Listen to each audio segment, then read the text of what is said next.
Berdoa. Bapak, terima kasih ada kesempatan yang luar biasa yang Tuhan berikan untuk kami. Hadir di tempat ini, hadir secara jasmani, hadir juga secara rohani untuk bersama menikmati firman Tuhan. Untuk bersama juga menikmati perjamuan Tuhan. Roh Kudus yang menolong kami semua, biar firman Tuhan dan perjamuan Tuhan seutuhnya memulihkan hati dan pikiran kami. Terus selalu fokus hanya kepada Allah, Tuhan Yesus, Juru Selamat kami. Haleluya. Amin. Shalom. Ada sukacita? Amin. Ada sakit hati? Amin, tidak ada. Tidak ada hati atau tidak ada sakit hati? Sakit hati, tapi hati tetap ada. Bisa sakit hatinya? Kalau kaki aja bisa sakit, maka hati juga bisa sakit. Jangan marah kalau sakit hati, karena kita punya hati. Jangan mengeluh kalau sakit gigi, karena kita punya gigi. Jangan mengeluh kalau kita sakit kepala, karena kita punya kepala. Sama. Jangan mengeluh kalau kita sakit perut, karena kita punya perut. Masa mau dibuang perutnya supaya hilang sakit perutnya? Kalah. Apalagi kepalanya. Bicara heula gitu, gak bisa. Apa yang Tuhan sudah kasih semuanya baik. Ada yang jelek? Ternyata ada. Dari mana datang yang jelek itu? Mau berbuat baik? Mau. Sudah baik yang kita buat? Belum. Mau berpikir baik? Mau. Sudah baik yang kita pikirkan? Belum. Mau berkata baik? Mau. Sudah baik yang kita katakan? Belum. Kalau gitu, kenapa antara kemauan dan kenyataan beda ya? Maunya sih ngomong yang baik, yang indah. Kidung Agung tadi ya, wah semuanya menyenangkan. Indah, kata-kata yang indah, ucapan yang indah. Tapi sanes indah bahasa Sundanya, Bu, udah benten deh itu. Indah kalau bahasa Sunda itu ternyata enggak indah. Bahasa Indonesia indah, tapi kalau di bahasa Sundanya itu tidak, beda, tidak seindah bahasa Indonesia. Naon artinya indah bahasa Indonesia, bahasa Sunda teh?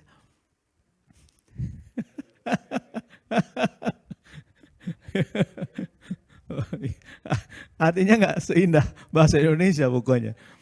Ya jadi kalau kita bilang indah dalam untuk orang Sunda, kehela, naon maksudnya ya beda. Itu pula sering terjadi. Maksud hati ingin berbuat baik, tapi yang terjadi justru kok kurang baik apa sama dia? Kenapa begitu dia ya? Ternyata kebaikan saya itu nggak sesuai dengan yang dia inginkan. Kata saya sudah baik, tapi kenapa kata dia masih jelek ya? Kata saya sih sudah cukup saya membantu dia, tapi kata dia pelit amat. Sudah bantu dia, tapi kok itu yang terjadi kan? Jangan-jangan kita juga begitu sama orang. Orang sudah berbuat baik sama kita, tapi kita masih anggap dia nggak baik. Gitu aja. Gaji gede, rumah gede, mobil gede. Tapi kalau nyumbang, ada orang yang jangankan orang lain, keluarga pun mengeluh. Aduh, abang saya itu rumah gede, mobil gede, motor gede. Tapi kenapa kalau nyumbang? Susah kali. Ada orang yang ngecek, kenapa ini abang ini kok susah ngasih ya? Benar gajinya sekitar 75 juta sebulan. Tapi cicilannya 65 juta sebulan. Gajinya gede, tapi cicilannya juga. Akhirnya irit dengan 10 juta satu bulan untuk anak sekolah, untuk makan dan sebagainya. Aduh, untuk sumbangan ini itu juga. gaji besar, tapi ternyata nggak jamin bahwa dia akan kasih besar karena ternyata pengeluarannya juga besar. Tapi bagi orang yang melihat, wah ini orang ini pelit sekali. Ternyata pada kenyataannya kita menghadapi kenyataan bahwa apa yang kita buat tidak sesuai dengan apa yang kita inginkan. Dan apa yang kita inginkan tidak sesuai dengan apa yang kita buat. Kenapa bisa begitu? Ya, ada yang cemar di dalam kita. Ada yang nggak beres dalam kita. Ada yang nggak beres tersimpan dalam hati kita dan ada yang nggak beres teringat dalam pikiran kita. Diingat dan disimpan, diingat dan disimpan, diingat dalam pikiran dan disimpan di dalam hati. Makanya sebelum sakit yang lain, sakitnya hati dulu, kalau enggak sakit kepala. Itu yang biasanya duluan, sakit hati dulu. Enggak disinggung pun tetap aja sakit hati gitu kan. Dia lihat orang sakit hati, kenapa? Iri hati. Lihat orang begini, coba ya kalau saya begitu. Dia pakai ini, coba kalau saya pakai itu. Dia tinggal di sini, coba kalau saya tinggal di sana. Ada aja. Dia udah punya, tapi masih pingin yang punya orang lain. Kapan ya saya bisa tinggal di rumah gede? Kapan ya saya bisa? Kapan ya? Selalu gitu. Pikiran dan hati. Nggak tanggung-tanggung. Tuhan Yesus yang bilang itu kan. Dibaca oleh referen tadi itu. Guru yang sangat saya hormati. Bukan maha guru sih, tapi yang sangat hormat. Beliau yang membimbing saya waktu mahasiswa pun. Di saat tidak ada siapa-siapa, keluarga di Bandung. Muncul. Saya nggak mencari beliau, tapi beliau datang mencari saya. Wah, luar biasa. Datang di rumah, bukan rumah, tempat kos. 3x3. Ada ranjang tanpa bantal dan tanpa kasur. Disitulah saya tidur. Beliau datang. Bawa Alkitab. Waduh. Menyejukkan hati. Jasanya luar biasa. Bukan cuma dunia mengakui, surga juga mengakui. Dicatat di surga itu. Pantas jadi referen. Gimana yang bukan referen? Pokoknya beliaulah yang referen di sini. Ada kecemaran, ada yang nggak beres. Yesus yang bilang itu kan. Coba tampilkan lagi tadi di Markus 7 ayat 21. Yesus bilang itu ya. Pada saat orang Farisi mulai kritik, najis sini. Mereka makan dengan tangan yang kotor. Cuci tangan dulu. Badannya harus bersih. Tapi Yesus bilang, yang mencemarkan itu bukan luarnya, tapi dalamnya. Yesus berulang kali mengkritik orang Farisi itu. Bagaikan, apa kata Yesus itu? Kubur putih, tapi dalamnya ada kebusukan. Lain di bibir, lain di hati. Lagunya itu ya Pak Diki. Lain di bibir, lain di hati. Tinggi gunung 1000 janji. Ya kan? Maksudnya kau yang berjanji, sakit hati enggak? Bersyukur karena masih punya hati. Kalau udah enggak sakit hati, udah enggak beres. Udah disinggung juga, udah dihina juga.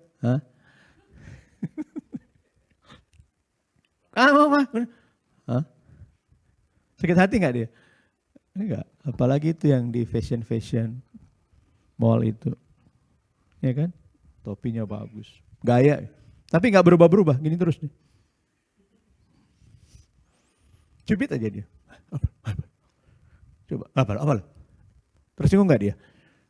Enggak. Karena patung itu. Patung untuk yang perempuan. Yang laki-lakinya butung katanya.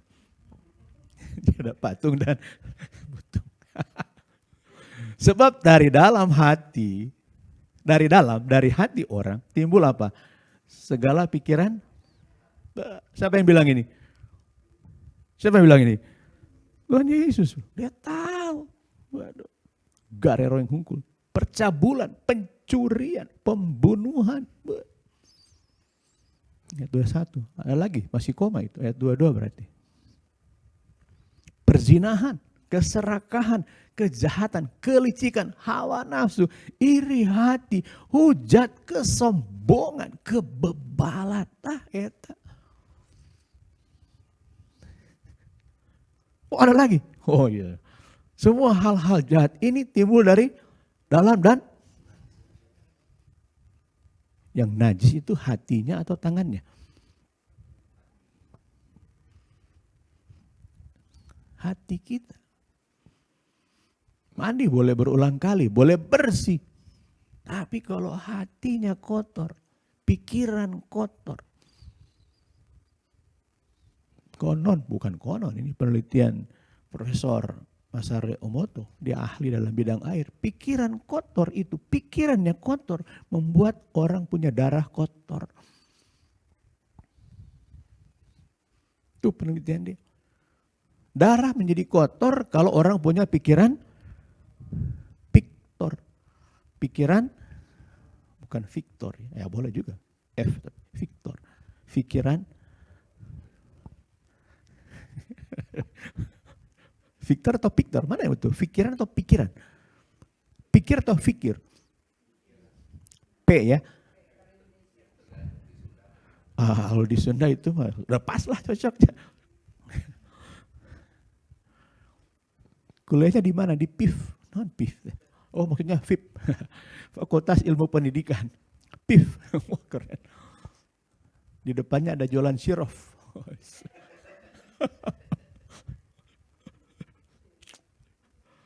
Aduh, yang punyanya naik motor Vespa.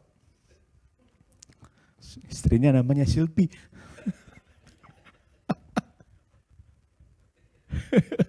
Gila, Serina nanti nyusul dulu. Nutup lagi, ada yang gak beres dalam pikir. Boleh ketawa kadang kita, tapi hati ini. Sakit kepala masih ada obat. Tapi kalau udah sakit hati, sok datang ke apotek. Gak ada kan obatnya kan? Gak ada kan? Gak ada. Kita harus beres hati ini.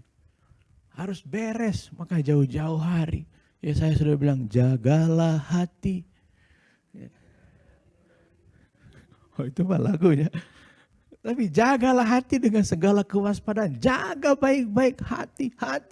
Makanya muncul apa? Hati. Hati-hati gunakan. Hati-hati gunakan. Itu aja harus hati-hati. Apalagi gunakan hati. Hati-hati gunakan. Jangan sampai kita justru, karena hati itu ada dalam diri kita, otak dalam pikiran kita. Kalau hati ini kotor, kalau otak pikiran ini kotor, maka yang kotor siapa? Kita sebenarnya udah mencemari diri sendiri dengan kotoran-kotoran itu. Coba aja renungkan sebentar. Dari seluruh perjalanan hidup kita, mana yang lebih kita ingat? Yang menyenangkan atau yang menyakitkan? Menyakitkan. Sok, pada saat kita ngobrol sama orang, yang menyenangkan atau yang menyakitkan? Seringnya yang menyakitkan. Coba kalau kita nonton film yang menyenangkan atau yang menyakitkan? Menyenangkan. Coba sinetron rame karena apa? Menyenangkan atau menyakitkan? Coba berita-berita, mana yang dibaca orang? Yang menyenangkan apa yang menyakitkan? Palestina. Itu terus. Semua. Ya. Karena kita disajikan oleh ya berita-berita yang kita nonton, kita dengar. Negara orang yang hunkul, yang jelek. Seringnya yang jelek. Sekalipun buat ya sudah jadi semacam bukanlah hukum, tapi pandangan para jurnalis, para wartawan itu, justru berita jelek itu menjadi berita berita jelek adalah berita bagus, begitu kan? Kenapa? Kalau berita bagus itu nggak dimuat redaksi, nggak dapat duit dia. Karena beritanya nggak naik kan? Tapi kalau beritanya disiarkan dia akan dibayar. Supaya disiarkan harus cari berita yang jelek. Ada sih berita pernikahan, tapi lebih banyak mana orang baca? Berita pernikahan atau berita perceraian? Ini seragam. Oh iya kan? Baru muncul perceraian. Saya belum tahu siapa yang bercerai. Perceraian, wes kita. Makanya jangan heran, berita baik juga harus dibungkus dengan kata-kata yang jelek. Itu kan tipuan semuanya. Semua hal yang jahat ini timbul dari dalam dan menajiskan orang. Gimana dong? Gimana dong supaya ini kenajisan yang ada dalam kita itu, supaya itu apa? Biarkan dia bertahan dalam atau dikeluarin? Gimana cara keluarinnya? Yang busuk dari hati kita. Aduh, jangan-jangan kita masih menyimpan kesalahan orang yang mungkin 3 tahun lalu, 30 tahun lalu. Masih menyimpan gak? Masih ada gak orang-orang punya kesalahan kalau saya? Mungkin saya sudah lupa, tapi pas saya ingat dia, aduh. Sakit hati lagi. Yang menderita siapa? Pasti dong. Mungkin kita simpan kesalahan dia kok. Kita simpan keburukan dia kok. Kita simpan kejelekan dia kok. Kita simpan kotoran dia kok. Gitu kan. Mau-maunya simpan kotoran orang. So, kotoran kita aja kita buang. Kok kita ganti dengan kita masukin kotoran? Mau gak? Kalah. So, pikir lagi. Pikir lagi. Sekalipun itu memang susah untuk kemana.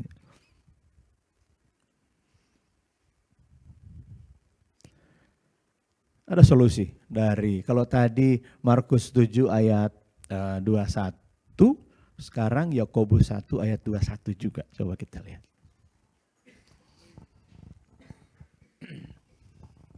Kita mau perjamuan, kita lihat bagaimana supaya kita bersih hati, suci hati, jangan cuma di sini, tapi pulang dari sini, jangan lagi lah menyimpan amarah, menyimpan kebencian, menyimpan kedengkian, gitu kan, menyimpan kegorengan batur, ya. Ayat 21, sebab itu, ini dia solusinya kan, sebab itu, sebab apa? Ada banyak yang jahat. Sebab itu, apa?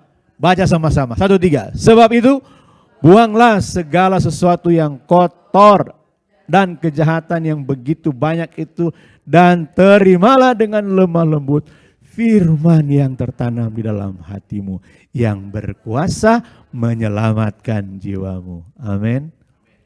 Ini dia solusi. Mau dibuang gak? Benar nih, kapan dibuangnya? Ayana kene ulah isukan ngoroi pageto. Saat ini, sebab itu buang. Firman Tuhan gak mungkin salah. Buang. Ini yang disuruh Tuhan buang kita simpan. Yang disuruh Tuhan simpan kita malah buang. Gimana jelema ini? Gimana manusia? Buang segala sesuatu yang pikiran kotor, piktor dan hator. Yang kotor bukan yang tangan yang kotor.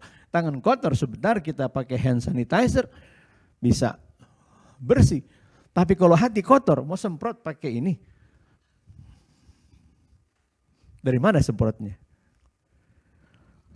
Namanya hand sanitizer ya, bukan heart sanitizer. Nah itu ingat itu. Hand sanitizer. Kalau gitu yang mana yang namanya heart sanitizer itu? Nomor 1, buang dulu. Jangan langsung mau terima sesuatu. Buang dulu, nggak bisa kita terima yang baik tapi yang jahat masih ada di dalam kita. Buang dulu. baru terima yang baik. Setuju? Memang harus begitu, itu stepnya. Buang dulu. Piceun. Ulah dikekewek baik, ulah disimpanan baik. Piceun. Sing tebih dibolokon, cek orang Batak. Bolokon. Bolokan itu bahasa Batak, Pak. Buang itu bahasa Indonesia. Piceun itu bahasa, tapi di Sulawesi, di utara khususnya ada orang namanya buang. Iya. Om buang. Kok namanya buang ya? Rupanya emang dia mengalami sesuatu yang gak menyenangkan. Dibuang dari keluarga, maka disebutnya buang. Tidak ada orang lain, suku lain yang ada namanya buang. Pergi dia merantau karena namanya buang, terbuanglah dia kan. Sama dengan pergi ke pembuangan gitu ya. Tapi bukan buang orangnya, jangan buang orangnya, jangan buang hatinya gitu kan. Mau dioperasi hatinya, mau dibuang hatinya, paeh orang. Hati kita. Bukan hatinya yang dibuang, bukan otaknya yang dibuang. Apanya yang dibuang? Segala sesuatu yang kotor dan kejahatan. Banyak atau sedikit? Begitu banyak. Duh, gimana ngebuangnya nih? Lobat teh, banyak sekali nih. Enggak ada pilihan. Buang. Buang. Tapi Pak, ada yang mengeluh. Aduh, sakit hatinya udah kayak udah terpatri sakitnya itu. Aduh, gimana ya? Udah. Ya, emang iya juga sih ya kalau ada apa? Anggaplah ini 3,5 menit lagi lah ya renungan kita. Anggaplah ini, Pak habis Pak nih, masih ada ya. Anggaplah ini botol gelas aqua gitu ya. Ada isi gitu kan. Air kotor gitu kan. Gimana caranya supaya bersih? Wah, betul ya? Cocok ya. Tapi kalau kotornya udah menyatu dengan gelasnya. Karena udah bertahun-tahun. Sudah menyatu nih. Emang masih bisa dibuang? Gas napel, udah nempel, udah menyatu. Ini masih cair, kotor juga, buang, selesai. Tapi yang udah nempel sama pikiran kita, udah nempel sama hati kita. Gimana dong? Piceun KB, paeh KB. Ya kan? Masa mau dibuang otak kita, masa mau dibuang juga hati kita? Emangnya ada hati baru mau diganti? Pak, pergi ke pasar swalayan gitu. Punten, mau beli apa? Mau beli hati. Hati apa? Hati ayam? Hati sapi? Enggak, mau mengganti hati. Enggak bisa. Tapi memang lagi diatur sih. Orang-orang pinter lagi membuat supaya organ tubuh manusia itu ada imitasinya. Jadi kalau kayak Pak Diki misalnya sakit paru-paru gitu kan. Cek dulu, ini paru-parunya ya masih 60%. Pak mau di servis paru-parunya atau mau diganti? Iya, sudah diatur, sedang diproduksi itu organ tubuh manusia itu. Dicek mata. Pak ini fungsinya tinggal 57%, Bapak pingin diservis matanya atau mau diganti baru aja? Kalau baru berapa? Kalau servis berapa? Ya sama persis ke onderdil kan. Dari motor, mobil. Kalau beli baru berapa? Kalau servis berapa? Ya servisnya sekitar 3,5 juta. Kalau beli baru ya 4 juta. Ya udah baru aja lah kalau gitu kan. Beda seetik gitu kan. Udah beli baru aja. Mana masih Pak? Cabut mata lama, ganti mata, gitu kan. Gak nyampe 30 menit keluar lagi. Wih, cenghar. Cepet nanti ganti mata itu. Jadi gak ada lagi orang ompong, pasti mau diganti. Gak ada lagi gigi palsu, yang ada gigi asli tapi yang ya imitasi. Gampang nanti, tunggu aja. Maka konon ceritanya Amerika sedang menggodok satu undang-undang namanya hak untuk mati. Karena kalau sudah begitu kan manusia gak mati-mati nih. Cukup hidupmu sampai 150 tahun. Udah. Mau sehat, mau apa. Pokoknya 150 tahun harus mati. Harus dimusnahkan. Gitu. Sama kayak di luar negeri. Mobil kalau sudah 3 tahun, 5 tahun. Musnahkan. Masih bagus. Enggak. musnahkan. Sama, nanti kayak orang juga gitu. Karena udah undang-undangnya, hak untuk mati. Semua orang punya hak untuk mati. Buang yang kotor dan setelah itu. Memang gak semudah itu. Gak semudah itu. Tadi itu. Gimana kalau sudah menyatu? Sok. Mau dibuang KB? Gak bisa. Caranya gimana? Ini caranya. Cek Sundana, bahasa Sunda, bukan bahasa Pari bahasa Sunda. Cikaracak ninggang batu, laun-laun jadi legok. Apa artinya itu? Tetesan air, biarpun sedikit demi sedikit, dia akan membuat batu yang keras itu jadi berlubang. Maksudnya apa? Jangan buang otak, jangan buang hati kalau kotor. Gimana caranya? Jangan isi lagi dengan air kotor, tapi isi dengan air. Stop isi dengan air kotor. Mulai sekarang, isi dengan air. Air apa itu? Terimalah dengan lemah lembut firman yang tertanam dalam hati. Makanya firman Tuhan suka disebut sebagai air. Air hidup akan membersihkan anggur, membersihkan hati kita. Firman Tuhan membersihkan. Banyak yang kotor, kita akan dibersihkan. 1 menit lagi perenungan kita. Oh masih 5 ternyata. Ada angkat, nggak apa-apa. Udah mau selesai. Itu dia. Karena firman itu, lihat, berkuasa menyelamatkan jiwamu. Kalau ditanya, pilih mana? Pilih sakit atau sembuh? Sembuh. Kalau ditanya, pilih mana? Sembuh atau sehat? Sehat itu. Sekarang, pilih mana? Pilih sehat atau selamat? Wah, tuhnya urobah deui. Itulah manusia. Kalau gitu pilih sembuh atau sehat? Sehat. Pilih sehat atau selamat?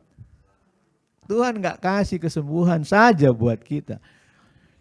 Tuhan gak kasih kesehatan saja buat kita. Tapi lebih dari itu. Lebih dari itu. Firman Tuhan. Siapa firman Tuhan itu? Dialah Yesus. Firman yang menjadi manusia. Terimalah dia. Banyak orang datang kepada Yesus supaya sembuh. Boleh enggak? Boleh. Tapi kalau cuma untuk sembuh, ingat Yesus enggak perlu mati. Banyak orang datang kepada Yesus supaya sehat. Boleh enggak? Boleh, tapi ingat Yesus datang bukan untuk menyehatkan kita. Tapi apa? Tapi apa? Tapi apa? Dia datang untuk menyelamatkan kita. Oh haleluya. Jangan datang cari kesembuhan, cari kekayaan, cari kesehatan. Boleh nggak dilarang. Tapi sayang sekali banyak orang sudah sembuh, tapi dia lupa bahwa Tuhan memberikan keselamatan. Ada 10 orang kusta disembuhkan. Berapa yang datang kepada Yesus balik? 1. 9-nya merasa sudah sembuh dan dia nggak perlu Yesus lagi. Saudaraku, kita bisa sembuh, kita bisa sehat. Tapi tanpa Yesus kita binasa, mati kita. Buat apa sembuh kalau mati? Buat apa sehat kalau juga nggak selamat?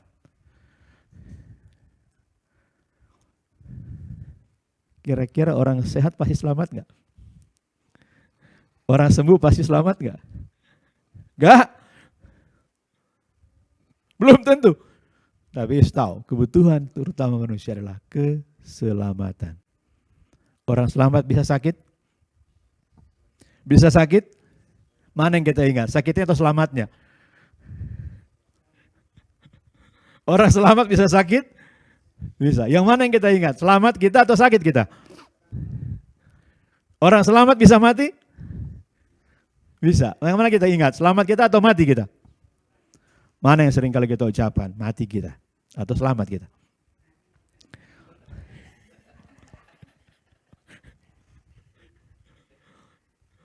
Mana yang sering kali kita ucapkan? Sakit kita atau selamat kita?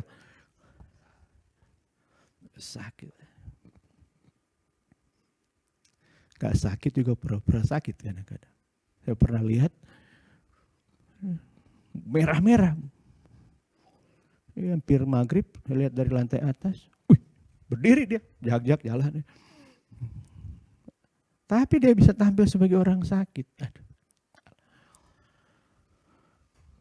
Orang selamat bisa sakit, orang selamat bisa mati. Tapi Yesus menjamin kehidupan kekal buat kita. Amin. Yang mana yang mau kita ingat? Sakit kita atau mati kita? Yang mana kita mau ingat? Mati kita atau sakit kita? Buang. Itu pikiran jahat semua. Pikiran cemar semua itu. Buang. Pikir mati, pikir sakit. Tuhan sudah kasih apa? Buang. Itu pikiran jahat itu. Sakit itu, mati itu jahat. Yesus nggak mau kita sakit, nggak mau kita jahat. Yesus mau kita apa? Yesus mau kita apa? Selamat. Ya, selamat di tangan Yesus. Aman pelukannya. Kalau gitu pulang dari sini, ikut perjamuan, kita mau ingat apa? Mati kita atau sakit kita? Selamat kita. Jangan ikuti pilihan yang jahat itu. Jahat itu bilang mati kita, mati kau. Jahat itu. Yesus mau kita hidup. Selamat. Sakit kita. Yesus mau kita selamat. Ingat, ingat terus. Ingat. Buang yang sakit. Bukan penyakitnya, tapi pikiran yang membuat kita fokus pada penyakit. Pikiran yang membuat fokus kita kepada kematian. Ingat, Yesus sudah memberikan kepada kita hidup yang supaya setiap orang yang percaya kepadanya tidak melainkan beroleh. Yang mana yang kita mau ingat? Hidup kekal atau binasa? Hidup kekal atau binasa? Ingat Yesus. Ingat hidup kekal. Tuhan berkati. Mari berdoa. Kami punya otak untuk mengingat, kami punya hati untuk menyimpan memori. Kalau itu kotor, itu jahat Tuhan. Masih kotor, masih jahat. Biar dengan lemah lembut kami mau terima firman Tuhan. Dengan lemah lembut kami mau terima Yesus menyucikan hati kami. Menyucikan pikiran kami. Tolong kami Tuhan oleh firman. Untuk selalu fokus pada keselamatan. Kehidupan yang Tuhan berikan. Benar kami bisa sakit, benar kami bisa mati. Tolong kami Tuhan untuk selalu fokus pada kehidupan yang kekal. Yang Tuhan Yesus janjikan, Tuhan Yesus jaminkan. Yang sudah kami terima bersama. Dalam nama Tuhan Yesus. Juru selamat kehidupan kami. Haleluya. Amin.